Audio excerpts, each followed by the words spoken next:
Hey everyone, Dennis Dasilva, broker for Revolv Real Estate. Today is going to be a pretty awesome podcast. You have Rebello Cory Dasilva. We're going to be talking about the Fall River market for investors and what's coming to the area. It's going to be an exciting podcast. Please stay tuned.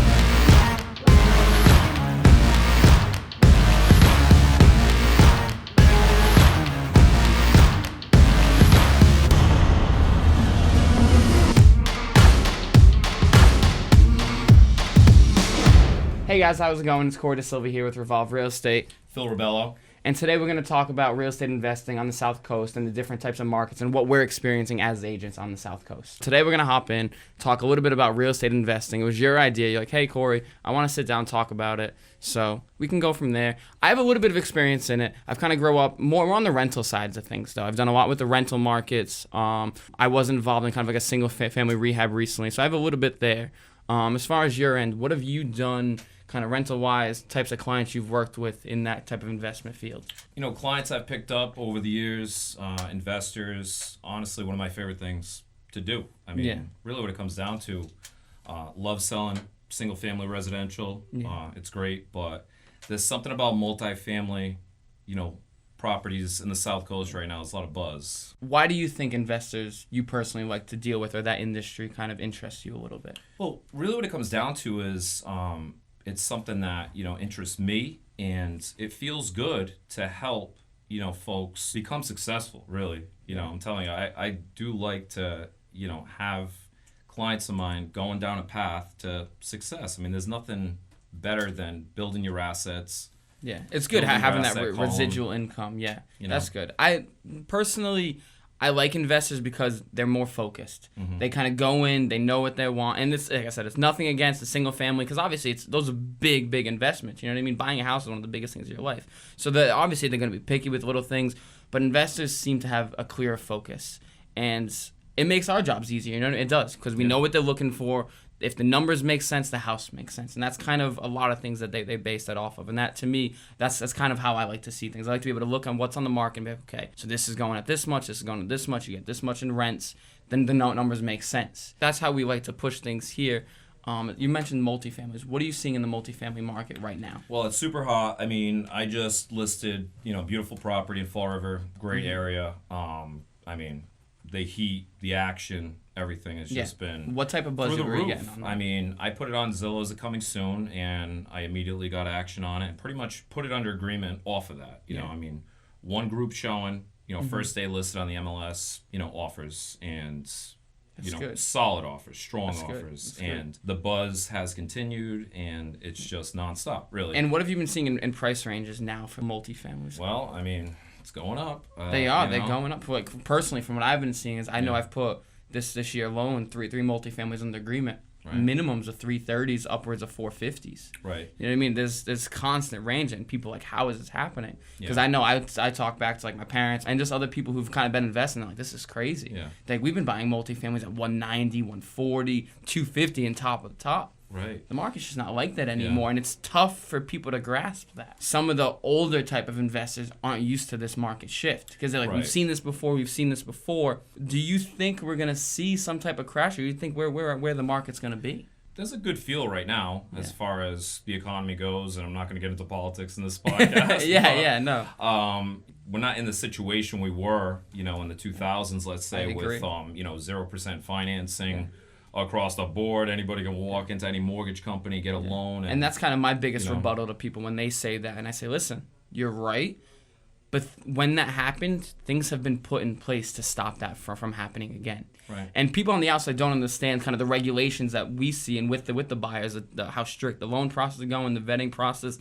Things are shifting. Yeah. And I think people don't understand that this is very hyper-local right now, what's happening in the multifamily. It's not cross-country the multifamilies are blowing up. It's very much in our little local area. It is. I mean, Fall River, for example. Yeah. I mean, look, we are seeing investors from Boston continuously coming down for the pricing, right? Yeah.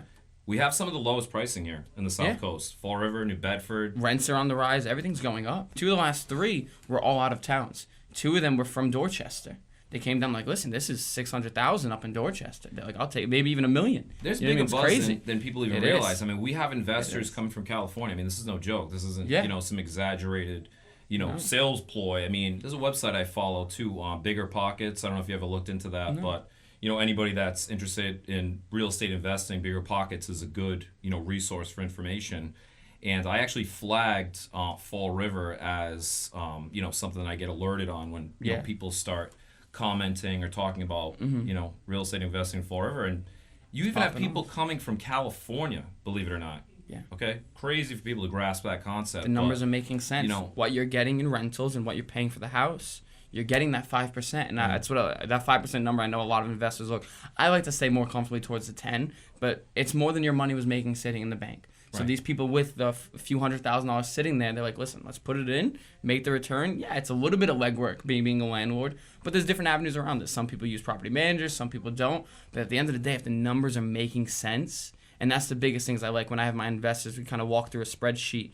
And if the numbers are making sense, property makes sense for them. Yeah, and there's a variety of factors as well. I mean, in the South Coast itself, so first of all, rents are spiking like crazy. I mean, we've seen like 16 to 17% increases in Fall River alone. I mean, we're in like the thousands, statistically for a one-bed unit. I mean, it's crazy. It really is. $1,500 plus for a 3-bed unit in Fall River. I mean, things have changed dramatically. Listen, I know I'm not the oldest person in the world. I'm 23, but in my lifetime, I've seen a shift. I can picture someone who's 40, 50. They're like, oh my God, this is drastically different.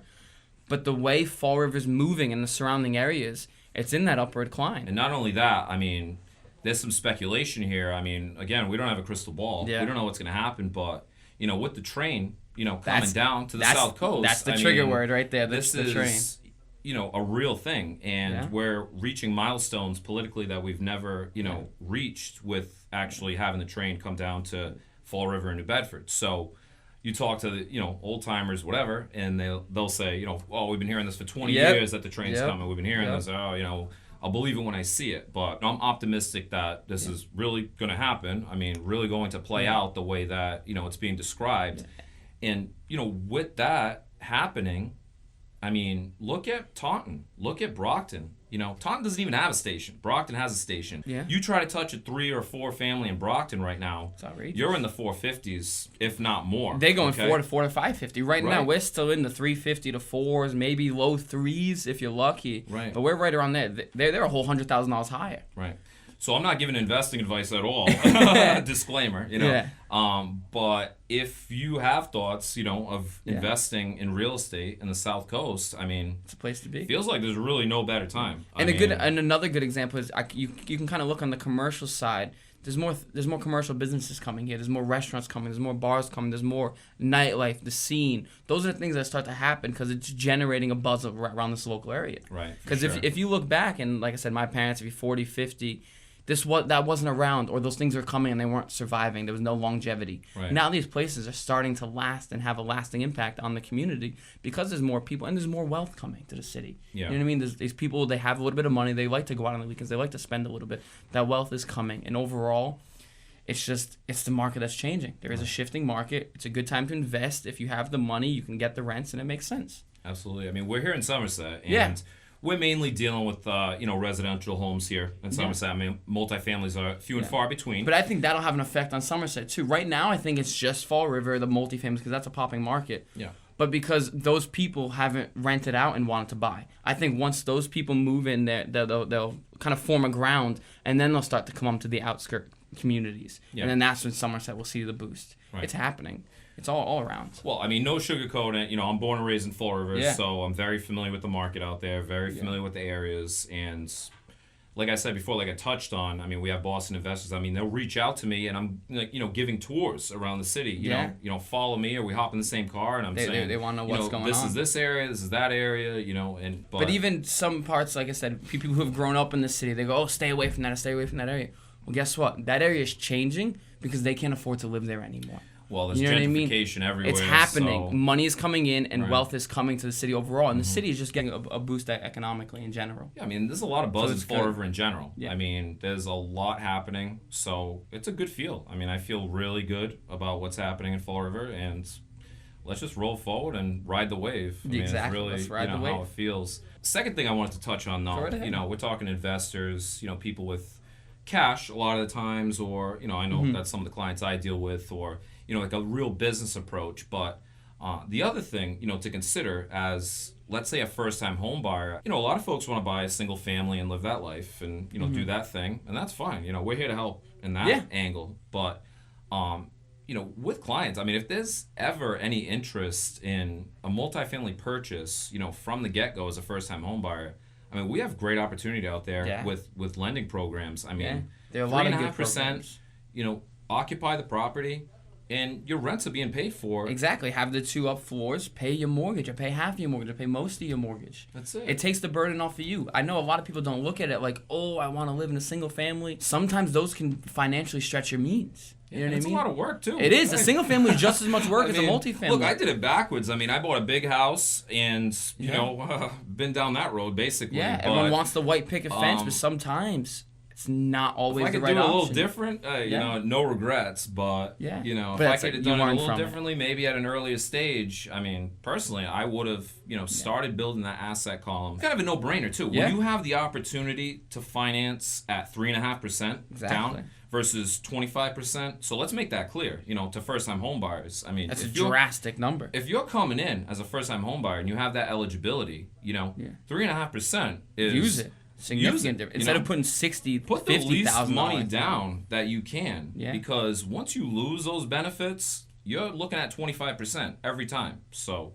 it's a whole different ball game. It is. So it's something I wanted to throw out there too. Oh yeah, it's good. At this office too, we have all the guidance and support in the world. When it comes to real estate investing and taking care of our investors and giving them proper guidance. Thank you guys. If you have any questions, comment below, and we'll see you next time.